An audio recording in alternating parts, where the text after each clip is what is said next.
All righty, and we can start the show. Good afternoon, everyone. My name is Sean Watkins, and I serve as Associate Dean here at Austin Seminary for Lifelong Learning. And very excited for each and every one of you to be with us again as we continue our series here in Cultivating Ideas. Super excited for our guest lecturer and presenter today, the Reverend Crystal Silva-McCormick, as a visiting instructor of evangelism and missions, a native of El Paso, Texas, and a graduate of Austin Seminary from the class of 2010. Her interests include Christian Zionism, post-colonial studies of global Christianities and world mission, Latin theologies, and the intersection between colonialism, imperialism, and Western missions. She has served as a pastor, a chaplain, a director of youth ministries, and immigration advocate for congregations and hospitals in Texas and Iowa. And before I pass it on to her and I give her title, I also want to say as well, too, I joined this seminary in January of this year, and there is a particular student who is increasingly becoming one of my favorite students and a good friend of mine that works the front desk at Austin Seminary for what was both Education Beyond the Walls and now Lifelong Learning. Carson is one of the first students that I met here, and one of the first people that he told me about was Crystal Silva-McCormick. He has raved highly about her class, and he talked to her up so much. She was one of the first professors that I was looking forward to meeting, and she has lived up to the hype. She has been absolutely incredible, and I've been blown away both by our conversations, by the panels that I've seen her on in the brief period of time that I've been here. And so I'm just super excited to be able to be here and to listen to her as she presents today. And so she is talking to us about Euro-American Christianity and Indigenous suffering. Are we diseased?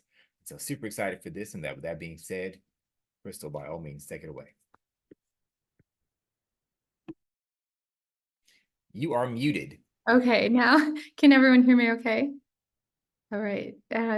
Good to be with you all. Thank you for that really those generous words. Very, very overly generous. And how exciting to talk about being diseased, right? No, but a lot of what I would like for us to together in community discuss today is really based on the ideas of Jack Forbes, but not only Jack Forbes, Indigenous writer, in his book, Columbus and Other Cannibals. And in that book, he shares a lot of things that I would recommend the book, but he shares a lot of Indigenous writings and sayings, songs that really give a perspective and worldview of Indigenous peoples who are not monolithic, of course, but he shares a lot of the core ideas that Indigenous people share. And among them is the experience that Indigenous people have had with Christianity. And that's really important as, you know, I do research and teach about missions and evangelism. And often I think students are eager to talk about what the church has done well and can do well. And I think that's incredible. And I think another part of talking about what we can do well, what we can do to proclaim healing and wholeness and liberation and freedom, is to do that with a recognition of the harm that the church has caused and has continued to cause, and to understand that Indigenous people around the globe are still alive, they're still present, and they have survived a lot of the harm that Christianity has caused. So it's important for us, I think, to ground ourselves in saying, how do we understand the Indigenous experience of Christianity, not just Christianity's experience of Indigenous people? How do we make repair? And how do we keep looking inward to not replicate the patterns that that were really established early on in a lot of expressions of Euro-American Christianity? How do we not repeat those? And so that's really kind of what I'm looking for us to discuss. And before I do anything else, are there any questions about that or any comments? I can't see everyone, but if you want to, you know, chime in, I will be listening. But so with that, let's get started.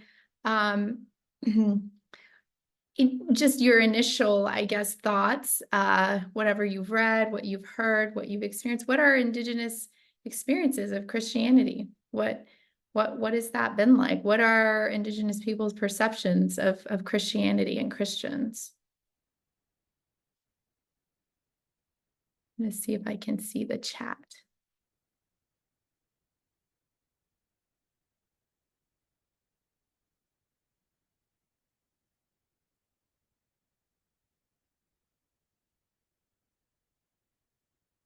You all want to put in the chat?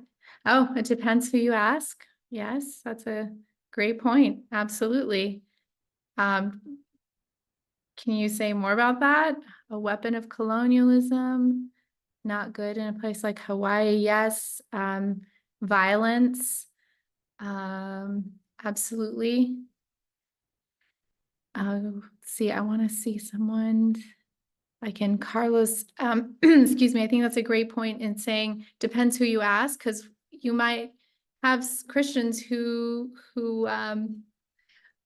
might believe that Euro-American Christianity saved Indigenous people. They use the language of saved or helped, a common word that Christians have often used with respect to their work. I put that in quotes with Indigenous people is civilizing.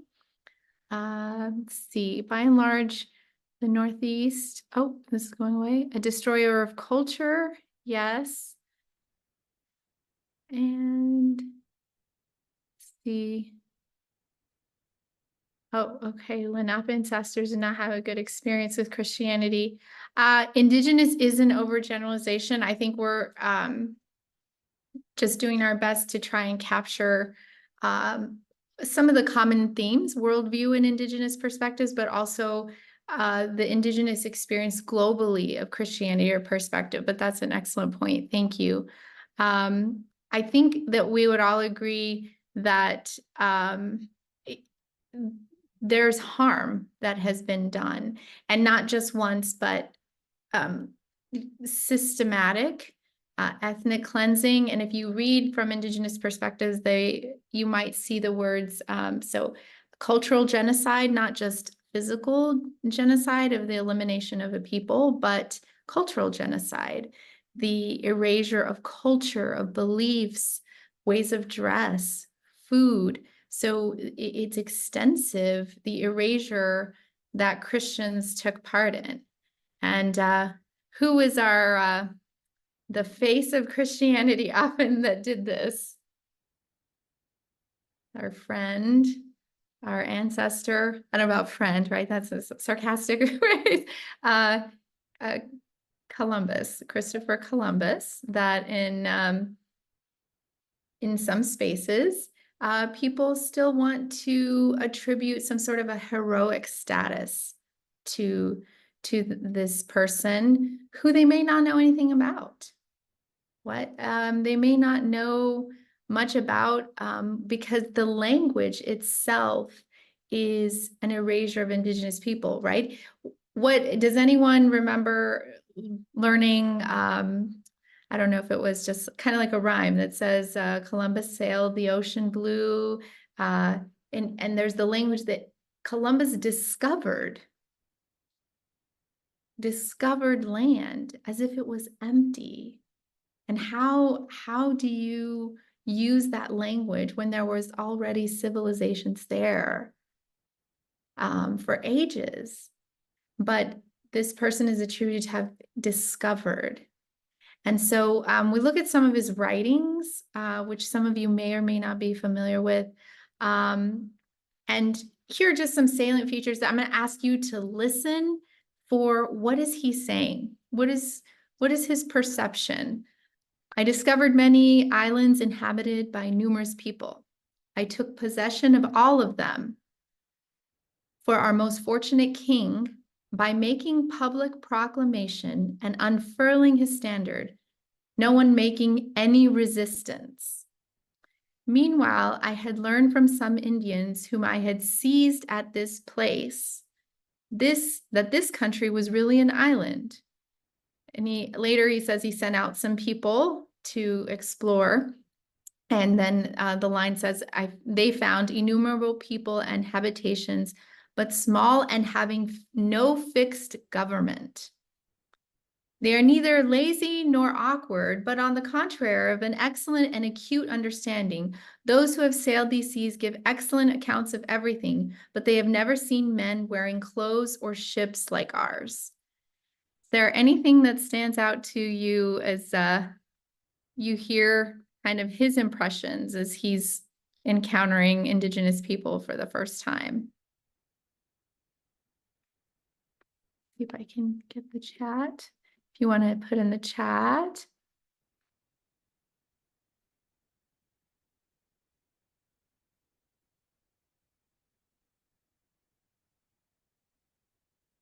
Okay, anything that stood out to you? I don't know if you noticed there, he talks about taking possession, but if two things, land and people. Okay, so he's talking about taking season. Yes, thank you. I see that in the chat. An erasure of a people and a culture. This is, and another good point, Carlos, something different. Someone else saying, no one making any resistance, assume the people encounters understand authority. Oh, what a great point. Yes. And dehumanization of people at the first encounter. This is a great point. The language, even just these small pieces, already assume a sort of superiority, a power structure.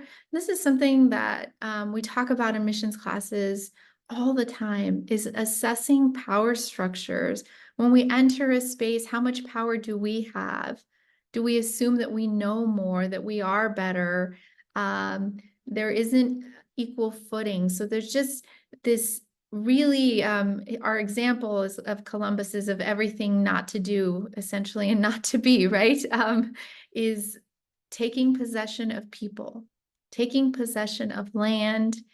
And interestingly, he comments, they don't have a fixed government. So in his mind, they already maybe they don't share, and somebody touched on this, thank you already, but they don't share the same system of government. So immediately this is seen as lesser. And he's starting to look at what else is available, right? They're not lazy, they're not awkward, they have a good understanding. And this seems like, because we know what he does with this is going to be advantageous to Columbus and to the crown that he sailed for, the Spanish crown. He names an island in what he thought was Asia, India, and is now the Bahamas, the land of the Taino people. He named it Wana, and he says it's exceedingly fertile. It has numerous harbors, very safe and wide. So he's describing here its rivers, its mountains. The island is beautiful, different shapes, easy to be traversed, a great variety of trees. And then he starts noting that it's fertile for cultivation and for pasturage, well adapted for constructing buildings, the convenience of harbors. So immediately, what is his perspective of the land? Not just the people, but what is his perspective of the land?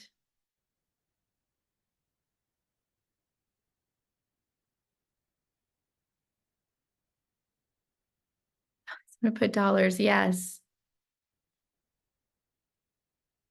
Absolutely, dollars, which is what can I benefit? What can I get from this? And it's a great question, Carlos. Was he expressing personal opinion or power authority his religion taught him? There is a famous historian, Justo Gonzalez, and in his writing of the history of Latin America and touching on Columbus, he says that I would say it's a generous perspective, that if you look at people like Columbus and Hernan Cortez and others who colonized the Americas, what is now known as the Americas, that they believed they were doing the Christian thing. And we're going to look at some of Columbus's writings on this, believing that essentially they equated empire and the expansion of empire with the Christian faith. unfortunately. And as other people are noting, thank you in the chat. What is in it for us? Could the land be more valuable than the people? So we're looking at what Columbus is saying, and he's thinking of the people possessing land, and he's scoping out the land for, can we build harbors? Can we build buildings? Is it fertile? Can we grow things? This is economics, and a little of the history of what was going on in Europe, where he was sent from Spain, right, on behalf of the crown, financed his so-called discovery, is that they were looking to fund the Spanish crown. The Spanish crown was competing with other nations, and they needed products. They believed they needed products, right, to survive and to have more wealth. So Columbus also, and this worldview, which is what Carlos was touching on, I appreciate that, is that we're going to spread Christianity, and the spread of Christianity is the same as the growth of empire and the growth of economics. So really early on, this, we'll talk more about this term, but this colonialist Christianity merges economics, empire, the expansion of empire with Christianity. And even though it's centuries ago, I would suggest that as Christians, we have to continue to assess when we allow these things to enter into our faith, our ministries, our churches, how much empire is a part of this, because it's not just these things that he exported or that he was interested in that continue to inform a lot of expressions of Christianity. But so let me go on to the next slide. I do want to note, he said, in the trees, pasture lands, fruits. So and gold and metals, which they're going to later, he and his other companions are going to use, particularly the awful labor, violent labor, forced labor of the indigenous people to look for gold and metals in the land, to explore the land.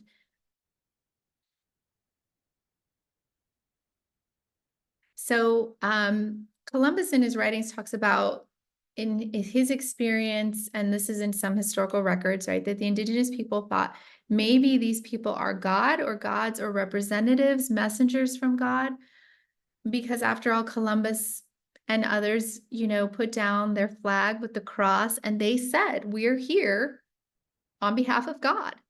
This was essentially Christian mission. And so when he starts talking about the people, he said, well, they weren't afraid anymore when we said we're from God. He describes them as guileless and honest. In some of his writings, he says these people are going to be so easy to take advantage of. They're liberal of all they have. No one refuses the asker anything he possesses. On the contrary, they themselves invite us to ask for it. They manifest the greatest affection towards all of us, exchanging valuable things for trifles, content with the very least thing or nothing at all. I gave them many beautiful and pleasing things which I had brought with me for no return whatever, in order to win their affection, and that they might become Christians and inclined to love our king and queen and princes and all the people of Spain, and that they might be eager to search for and gather and give us what they abound in and we greatly need, right? The emphasis on what we need and getting what we need met, sadly. And so I guess the question that I have for you all, if you can put in the chat, what values, so right, we're already working with these value systems that Columbus has. What is his Christianity? What values does he describe of the indigenous people? What is their value system?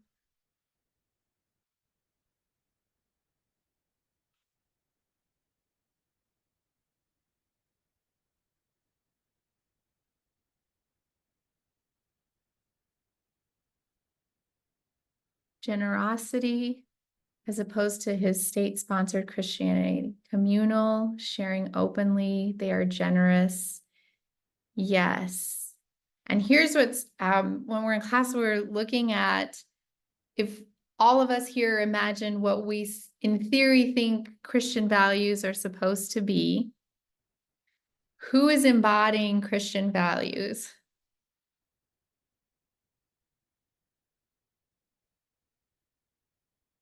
Because it's not exactly Columbus, not Columbus, right?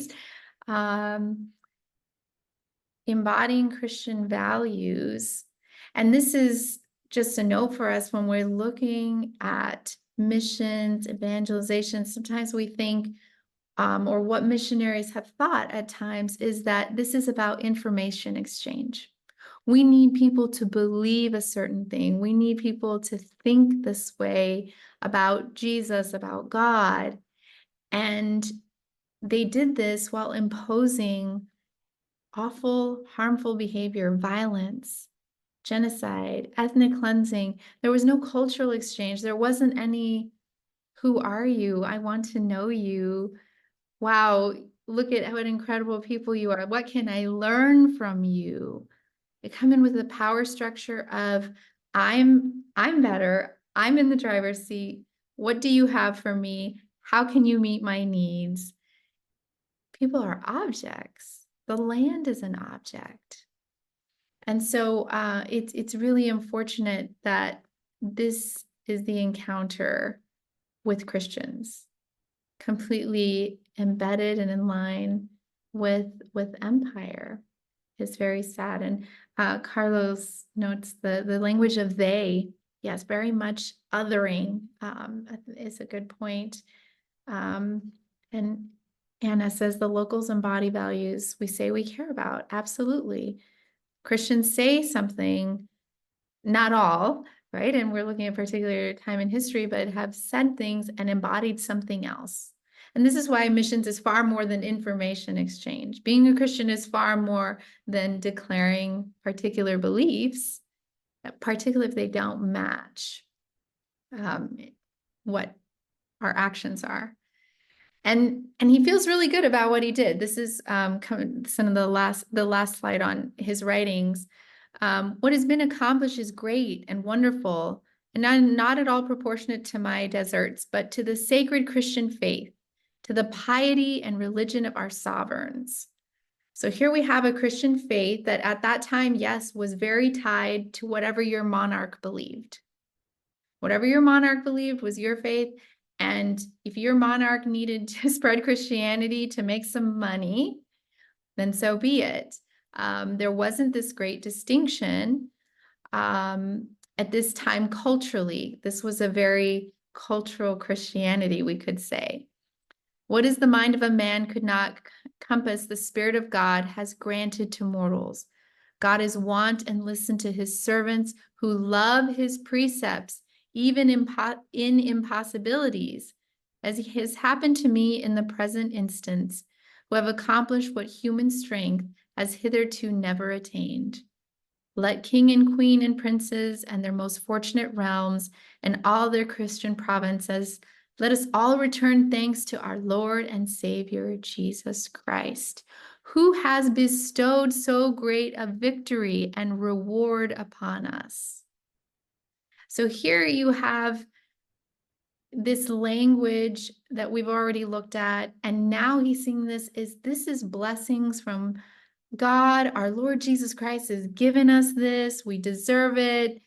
You know, this is incredible, and it's a victory. This is about victory. It's about possessing, it's about obtaining items, goods, and people are not people. The people that he encountered are not people. They are objects. So this is actually really sad. It's really gross, right? As our children would say, that's so ick, or Jimmy Fallon on his show said, that's so ill. You know, this is done in the name of the Christian faith, and it's not just then, it leaves a legacy, centuries of pain, right? So while Europe is enriching itself off of discovered quote unquote lands, entire civilizations are destroyed in a matter of years because the Europeans brought their diseases that were foreign to the people they encountered. Then they forced them into labor. And then they decimated their social structures, the way that, you know, he was critical of their government or what he believed their lack of government. Their ways of doing life, religiosity, what we might categorize as the political and other things are decimated because nobody cares. The European Christians that arrived didn't care. They said, we're gonna implement all of this, how you do church, so how you do your religion. We disrupt family life because we have forced labor. There were less women having children, people dying of disease, and people dying of forced labor because they're looking for gold. So, and this is done in the name of religion. So they come and they say, this is what God wants. This is what God wants from you, and this is what God wants from us in the name of Jesus. And then they define people. They define Indigenous peoples and Africans as being backward or being in need of civilizing. So Spain exports this Spanish and the Portuguese export this religion that is indistinguishable from politics and economics. And this is the Catholic Church, this is the Protestant Church. So all are guilty. None are able to escape this culpability. And they're working from something called, maybe you're familiar with the Reconquista, this idea that a lot of European Christianity was in fear that they had been losing, I put in quotes, they had possessed lands and they felt like Muslims were taking the lands. And so they had to go conquer more land. And so this is why Columbus set sail. And so Spain amasses all this wealth. But they introduced something else that I've touched on. Oh no, where'd it go? I feel like I erased it. I did.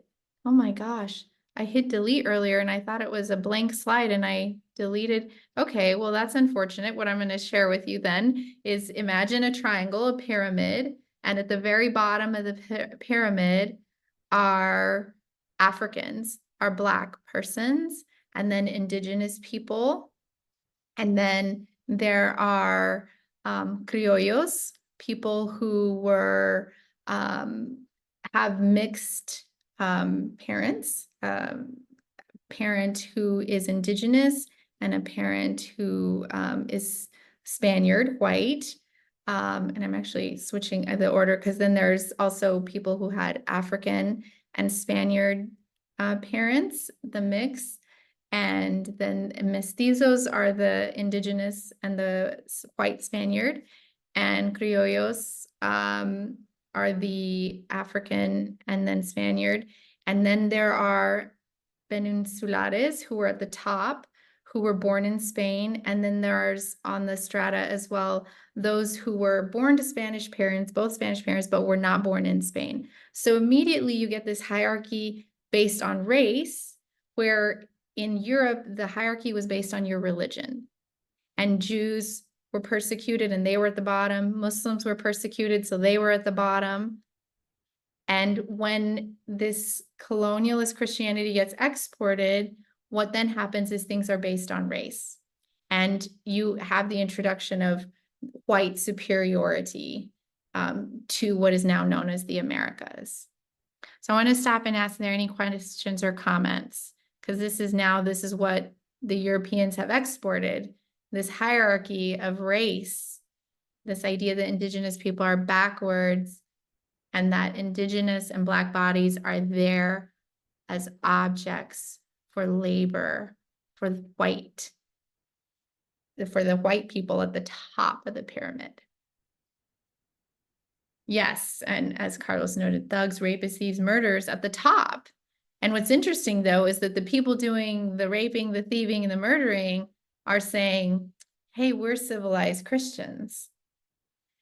And so Jack Forbes, again, the Indigenous writer, is helping us compare this collision of worldviews, of viewing people as objects, viewing people as this racial hierarchy, and as unequal. You encounter another human being and you think, I'm better than this other human being. And Forbes says this is not what Indigenous spirituality teaches. And then he says, and the religion is different. He's critical of the Christianity they encountered. And he says, every act of one's life is, in a very real sense, a religious act. Our religion is not what we profess or what we say or what we proclaim. Our religion is what we do, what we desire, what we seek, what we dream about. Forbes is talking about us as a whole person. And then he gives this image and he says, if we tromp on a bug, that is our religion.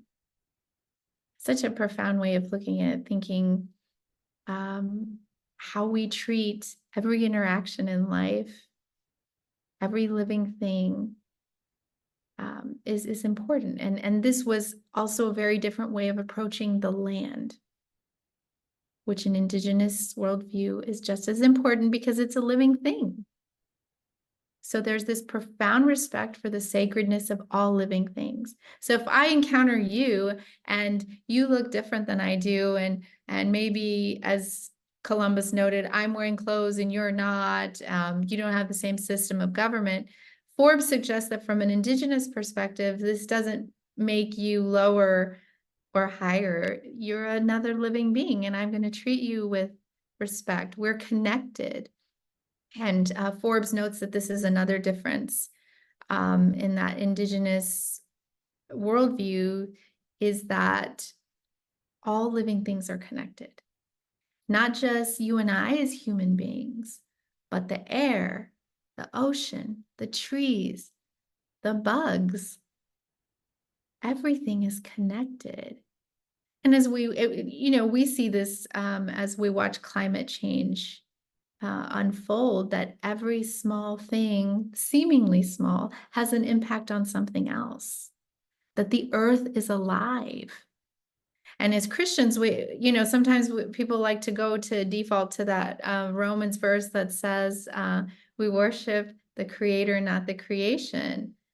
And that even with that verse, there is nothing that suggests that we don't live in relationship to the creation that is alive. And why wouldn't we? And so another thing that Forbes touches on is that there isn't any killing unless it is necessary. So he describes Indigenous tribes using the wood from trees that have already, died. And he says, we're not just going to go out and kill trees and use them to build and for their wood. So there's this real insistence on not using anything as an object or a means to an end. Nothing, no living thing. And that was a huge gap, gaping hole in this early Christianity or expression of Christianity. That could be a whole other debate, is whether someone wants to argue if this was Christianity or not. But that's the Christianity the Indigenous people were receiving. And this is problematic, obviously. And so the other thing is that we have a relationship with the natural world and not over it. And this is something that Indigenous teachings really help, I would say, to undo a lot of the European framework that arrived to what is now the Americas, is being in relationship with the natural world and not over it. And another thing Forbes introduces is that in a lot of Indigenous storytelling, humans are made to actualize the idea of love in the universe. So he's very critical of Christian belief that suggests that we are born sinful. And we don't have to debate that. Everybody has different views about how sin came into the world and how humans are, our propensity to do good, to do bad, but that we are made to actualize the idea of love in the universe is very different than what Columbus and his people introduced. to the Indigenous people. So I want to stop there. Any comments or questions? And see a comment. Tom, thank you for your comment. And I appreciate that. I think the idea of is white man bad, colored good. I think so I don't want to use that framework, and I apologize if it seems that way. I think that when we look at the origins of Christianity, particularly in, again, what is now known as the Americas or Latin America, there was a lot of harm done. And in class, when we talk about the history of Christian missions, we also talk about a lot of wonderful European missionaries, including missionaries from European countries who interrupted the slave trade and used their own selves to do this, which is incredible, particularly for the time period, that they were interrupting the slave trade, which then gets connected to this Christianity that we're talking to, because people start using humans as a commodity.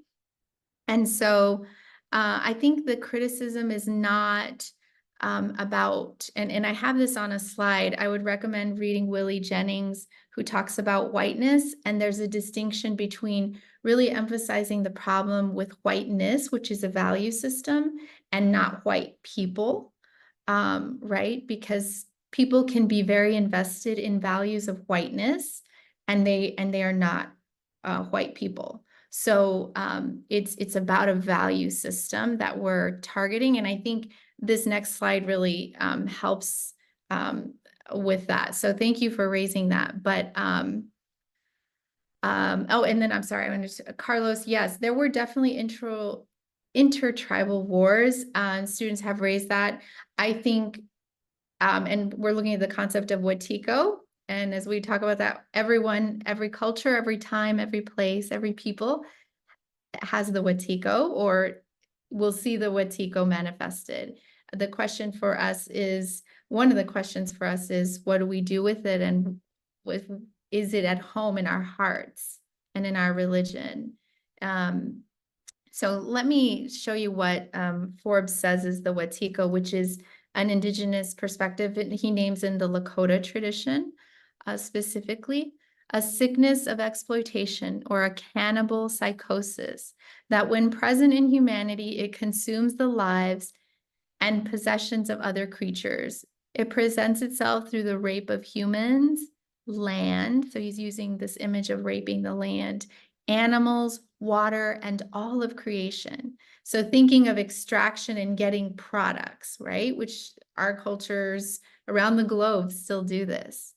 The act of consuming another person's life, this is important, in order to advance one's own purpose and profit.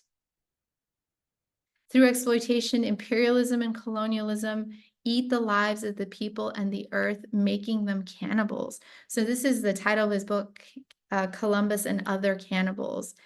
The definition is of Wetiko is this consuming of all living things for profit, for gain. And this is the lament here, is that this gets so intermingled with this expression of early Christianity that has had an impact, that continues to have an impact on all of us, but in Latin America. And I'm saying on all of us because we absorb the ideas of Wetiko, right? Our churches, in our hearts, we have to be careful of what Forbes names here: greed, lust, inordinate ambition, materialism, and arrogance. For Forbes, arrogance is the primary, I guess, sin, if we want to use that language, barrier to being love in the world. Humility seeks equality and sees interconnectedness, as in Indigenous spirituality, those interconnectedness, because what Forbes is saying is we can be humble if we recognize that we're all connected. I am connected to you. I am connected to my enemy. My enemy is connected to me. I'm connected to the trees outside, to the bees, to the lizards outside my window, to the squirrels. I'm connected. And he's saying that that interconnectedness keeps us humble.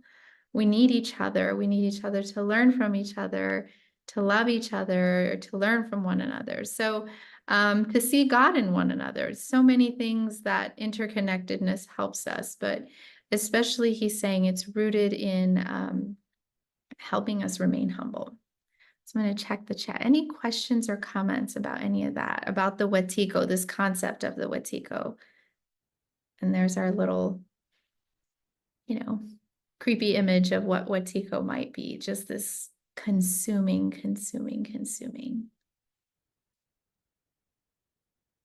Okay, I don't see any questions. Feel free. The terms colonialism, imperialism get used a lot.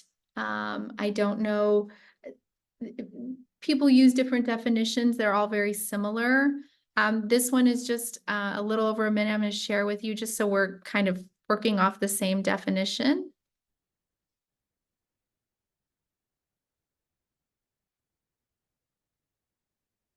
Colonialism is a broad phenomenon that took place across the world, whereby often European powers would colonize another territory or region of the world. The people who are colonized don't have frequently as much agency or say, or they're not able to participate in their own political system or determine laws or determine the kinds of schools that they would like to attend, but sort of their whole life can be structured by colonization.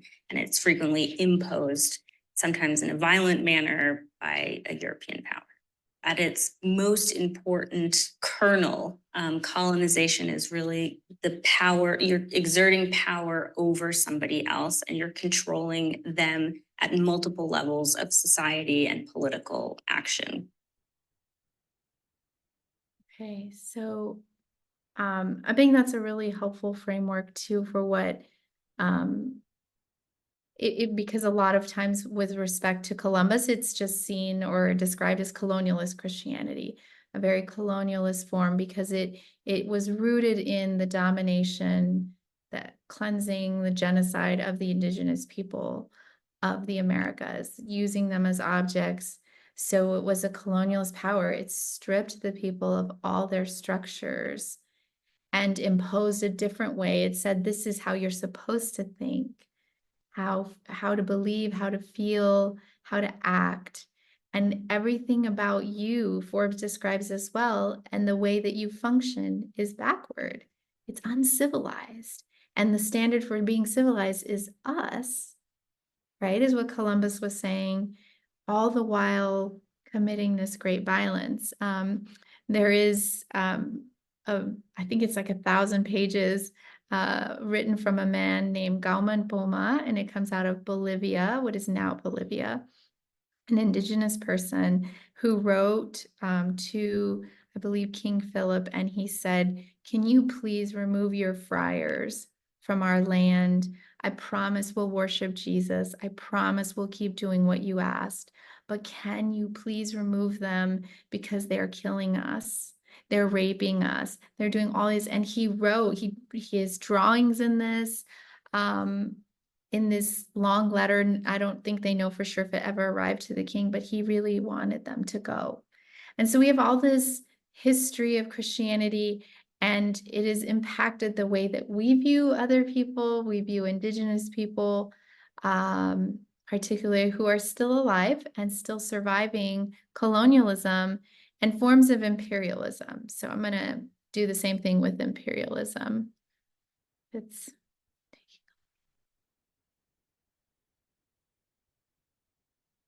one's 2 minutes.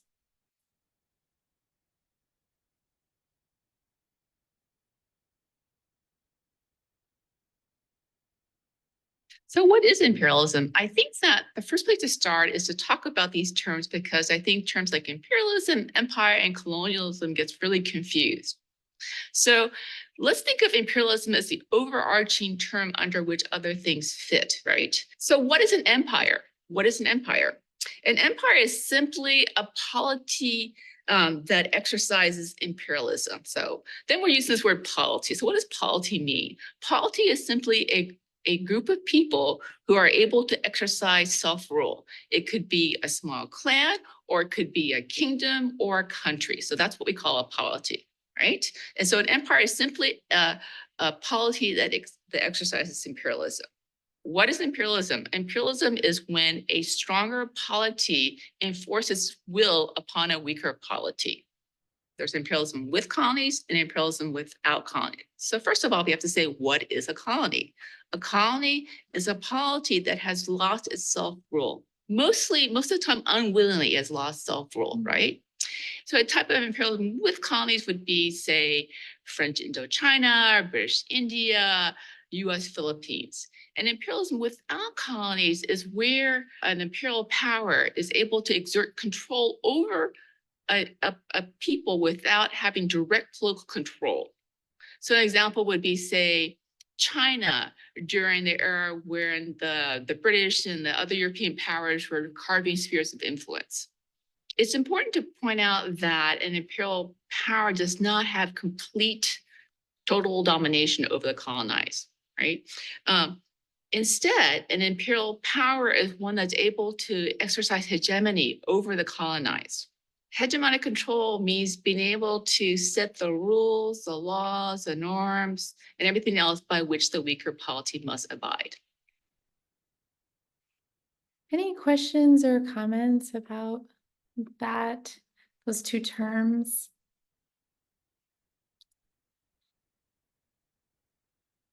I think what's sad here is that these descriptions of colonialism, imperialism are what Christianity was up to. It's what Christianity was engaged in. It was what it was doing in the Americas and other places. And you can see imperialism function through controlling of economies, stronger or more wealthy countries in our world that benefit off the economies of countries that don't have a lot of wealth because they are producing the products or making the products. And so these are where the criticism from within the Christian tradition come of these isms, colonialism, imperialism, that really gave birth to Christianity in the Americas. And here, I think this goes to the point either about earlier, it is not about white people as it is about whiteness. And Willie Jennings is oh, I misspelled that, I apologize. The definition of Willie Jennings offers of whiteness is he does a really strong job of saying whiteness is different than white people.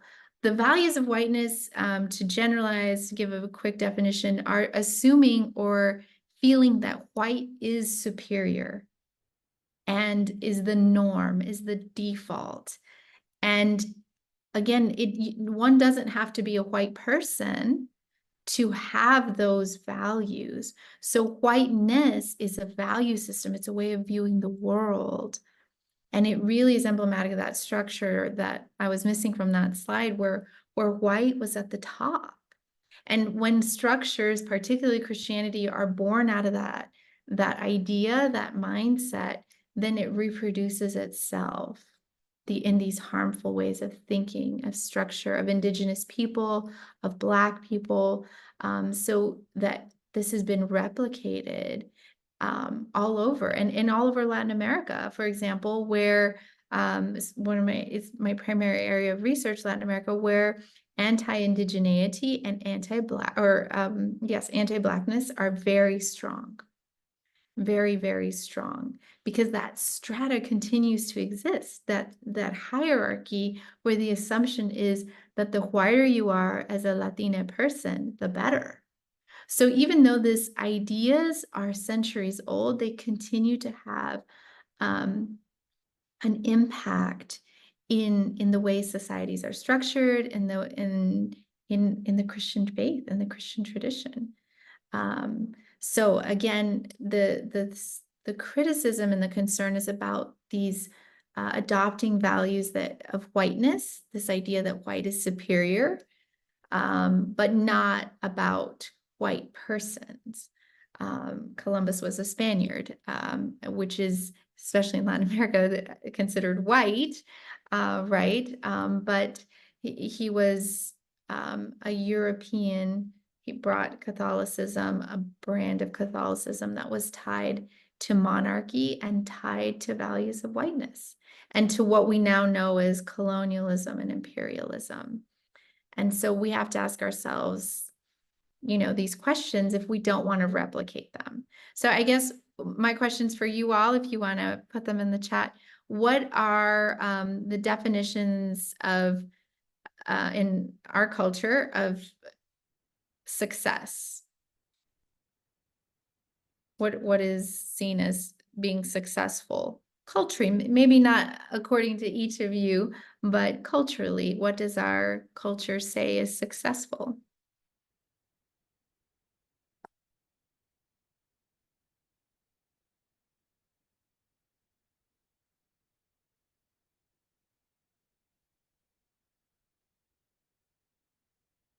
Maybe even if you want to say who is, someone put dollar signs, absolutely. So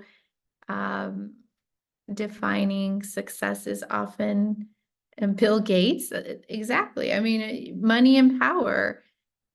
Who are on having financial security, big house, luxury, car, yes.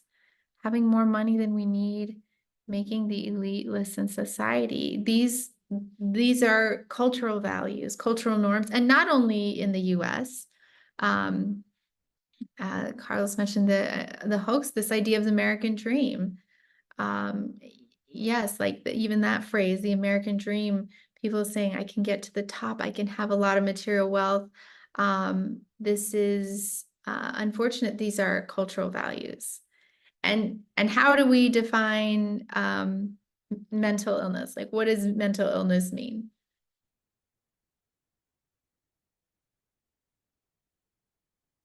Kathy notes that winning souls for Christ, yes, is dangerous for Christians, which is also what Columbus claimed to do. And I would suggest that even, this idea of winning souls is about information exchange and not about a relationship. It's something for us to think about. But yeah, that's a great point. Thank you for sharing that. I would say, I haven't seen anything in chat and I want to make sure you honor your time, but mental illness is often defined like, people use the words broken. Okay, Carlos mentioned that. Very good point. Broken, people say, if someone is crazy, or they say bipolar or depression, these words that we use to describe mental illness. And I'm not suggesting those things aren't mental illness, but what Forbes is saying is everything that we described, right, as the values in our culture, is the values in our culture of winning, having a lot of money, all these things. He's saying this is a form of illness, of being unwell. He's saying if you cannot love, you are unwell. If you want to kill, you are unwell. This is what are indications of the Wetiko, and this is our indications of being unwell in our society. And he's saying he's not suggesting these other things aren't important. It's the way we describe mental illness. I think somebody said not a disease. Yes, and I forgive me for that was my wrong for phrasing it that way. My apologies, but that these things are not what means that someone isn't mentally well. When someone is not mentally well, they care about benefiting off of someone else. They care about harm. They don't have a care for other people's needs. They don't see other people as connected to them. So the Wetiko, he says, he describes as a disease that means that people are unwell. To be loving is well. Brutality is an aberration, he says. And this was the experience that Indigenous people had of Christianity, was of a Wetiko religion. And in fact, he says in his book that Indigenous people said, these people have Wetiko. This is what they have. They are unwell.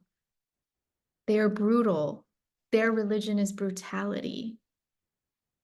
And so the question for us is where our value systems are within our Christian tradition and in our ministries, and as we engage other people, and looking at the legacies that remain in our Christian tradition.